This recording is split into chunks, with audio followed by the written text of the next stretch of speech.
Welcome to Samir GK 24/7। আজকে analysis করতে চলেছি এসএসসি সিএইচএসএল 18 নভেম্বরের কোশ্চেন। তো প্রথম কোশ্চেনটা যে এসছে, জানুয়ারি 2025-এ ইসরো এর চেয়ারম্যান হিসেবে কাকে নিয়োগ করা হয়েছে? জানুয়ারি 2025-এ ইসরো এর চেয়ারম্যান হিসেবে নিয়োগ করা হয়েছে ডক্টর ভি নারায়ণকে। ইসরো এর নতুন চেয়ারম্যান হিসেবে নিয়োগ করা হয়েছে। এরপরে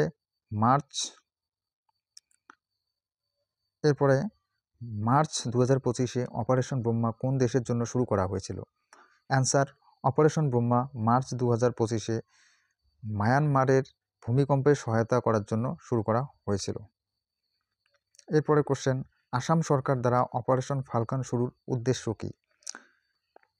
আসাম সরকার দ্বারা চালু করা অপারেশন ফ্যালকনের মূল উদ্দেশ্য হলো রাইনো, বিশেষ করে একশৃঙ্গ যে গন্ডার পাচার হয়, চুরি হয়, তাকে আটকানোর জন্য এই অপারেশন ফাল্কনটি শুরু করা হয়েছিল। টেবিল টেনিস, এরপরে কোশ্চেন, টেবিল টেনিসকে অলিম্পিক্সে প্রথম কখন সামিল করা হয়েছিল?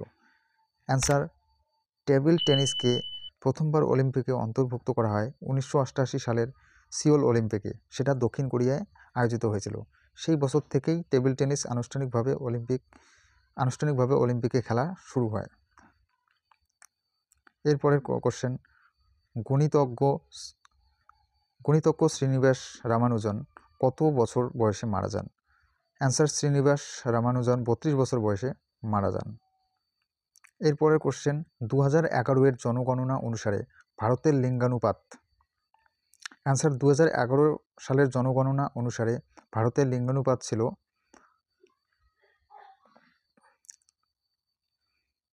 এখানে 943 জন, প্রতি 1000 জন পুরুষে 943 জন মহিলা।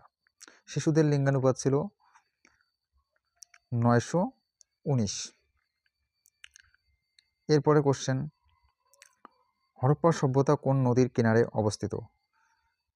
বিশেষতভাবে হরপ্পা শহরটি রাবি নদীর তীরে গড়ে উঠেছিল।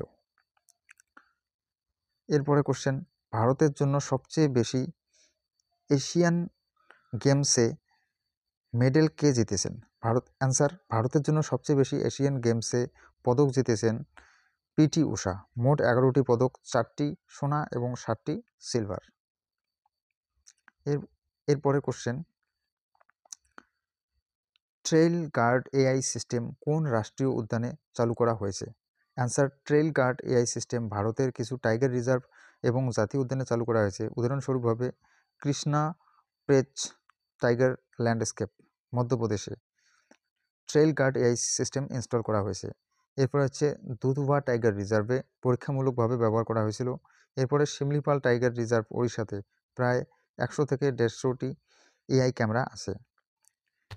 এরপরে কোশ্চেন, রঞ্জি ট্রফিতে দ্বিতীয় সফল টিম কোনটি? অ্যান্সার, রঞ্জি ট্রফিতে সবচেয়ে সফল দল হলো মুম্বাই, 1 নম্বরে 41 বার জিতেছে। আর রঞ্জি ট্রফিতে দ্বিতীয় সবচেয়ে সফল টিম হলো কর্ণাটক, 8 বার শিরোপা জিতেছে। এরপরে কোশ্চেন, 2027-এ ODI men's ICC cricket cup কোন মহাদেশে আয়োজন করবে? অ্যান্সার, 2027 সালে পুরুষদের আইসিসি ওডিআই ক্রিকেট বিশ্বকাপ আফ্রিকা মহাদেশে অনুষ্ঠিত হবে। হোস্ট দেশগুলো হচ্ছে সাউথ আফ্রিকা, জিম্বাবুয়ে এবং নামিবিয়া। এরপরে কোশ্চেন, ক্রিকেটে হোয়াইট বলে ব্যাটিং দল কত রান পায়? অ্যান্সার, ক্রিকেট হোয়াইট বলে ব্যাটিং দল 1 রান অতিরিক্ত পায়। এর সাথে যদি ব্যাটসম্যানরা রান নেয়, যাকে হোয়াইট প্লাস রানস বলা হয়, সেগুলোও যোগ হয়। সাধারণ নিয়মগুলো দেখে নেবেন ভিডিওটিকে পজ করে।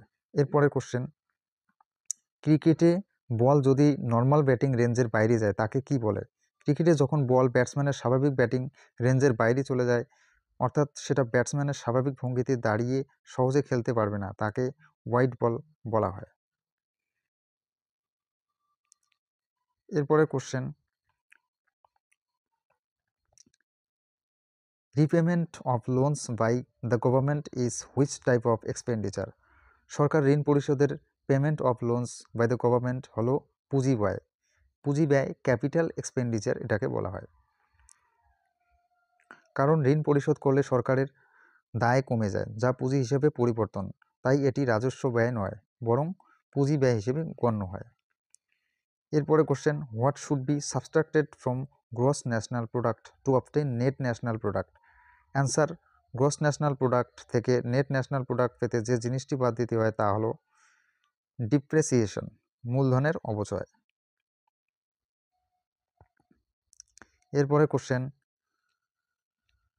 তামিলনাড়ুর কোন নাচে মহিলারা বৃত্ত বানিয়ে তালি বাজিয়ে নাচে, যা ফসল কাটার সময় হয়? অ্যান্সার, তামিলনাড়ুর যে নৃত্যে মহিলারা বৃত্ত তৈরি করে তালি বাজিয়ে নাচেন বিশেষ করে ফসল কাটার সময়, সেটি হলো কুম্ভী নৃত্য। এরপরে question, correct spelling of millennium. Correct spelling বানান অফ মিলেনিয়াম হচ্ছে এই যে, এটা দেখে নেবেন। এরপরে ভোরাসিয়াস, সত্যবাদী এর অ্যান্টোনিম। এরপরে কোশ্চেন, পেলুসিড সিনোনিম। পেলুসিড মানে হচ্ছে স্পষ্ট, এর সিনোনিম। এরপরে ইডিয়ম একটা আসছে, আউট অ্যান্ড অ্যাবাউট, এর মানে হচ্ছে বাইরে বাইরে বেরিয়ে ঘোরাঘুরি করা, যা স্বাভাবিকভাবে বাইরে কাজকর্মে সক্রিয় থাকা। এখানে এক্সাম্পলগুলো দেখে নেবেন। এরপরে এসছে হচ্ছে the correct spelling of restaurant, এটাই কারেক্ট স্পেলিং, এটাই লিখে দিয়েছি। তো ভিডিওটি যদি হেল্পফুল মনে হয় ভিডিওটিতে লাইক দিয়ে অবশ্যই চ্যানেলটিকে সাবস্ক্রাইব করবেন। এসএসসি এবং ডব্লিউবিপি বিভিন্ন রাজ্য ও সেন্ট্রাল সরকারের পরীক্ষার বিভিন্ন আপডেট পেতে। এই কোশ্চেনগুলো একদম অথেন্টিক আনা হয়েছে, অনেক পরিশ্রম করে আনা হয়েছে। তো চ্যানেলটিকে সাবস্ক্রাইব করে ভিডিওটিতে অবশ্যই লাইক দেবেন। ধন্যবাদ।